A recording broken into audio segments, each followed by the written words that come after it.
Hoy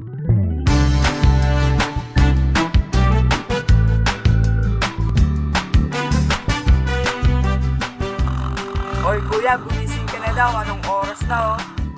Kuya! Kuya! Kuya! Ay, nako naman. Ay!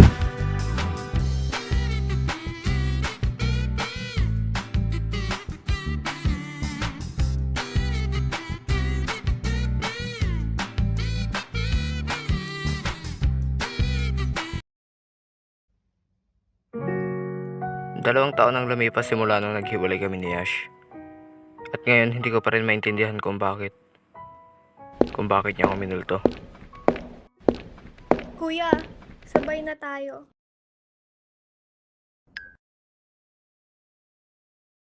Kuwan kasi kuya, hindi niya daw ma-open yung account niya doon. Tapos hindi niya nakikita yung message mo. Tapos nung kailan lang, siniship namin si Justin at Yash. Hanggang sa niligawan na ni Justin si Yash. So ayun, na-fall din si Yash mo. Siya nga pala si Ella, pinsan ko. Lagi niya ako binablitaan kay Yash kahit wala na kami. Aba, ang daming bago. Teka. Si Yash. Si Yash ba yun?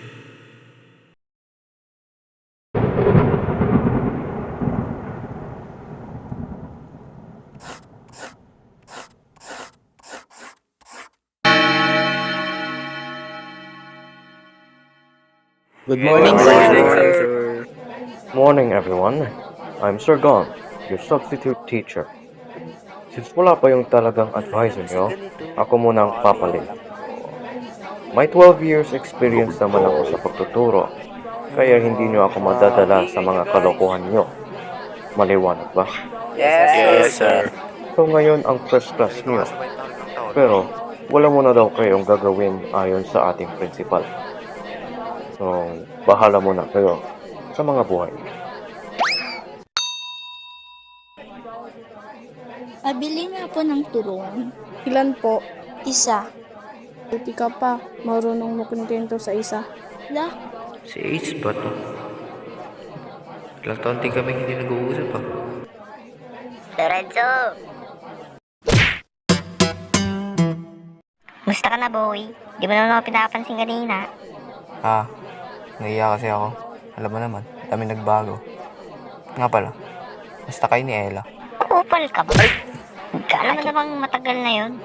Ano yan, naglag ka ba, boy? Ha? Ano yan? Na-stuck ka sa 2 years ago? Baliw.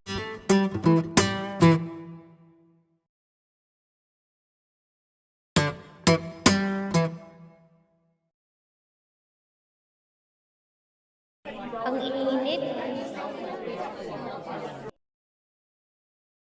Dito na ako.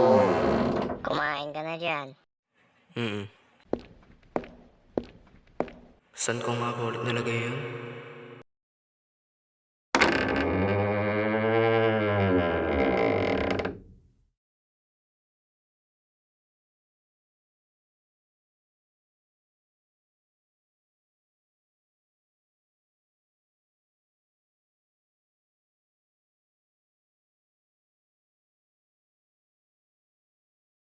Halos 2 taon na makalipas simula nung naghiwalay kami ni Ash.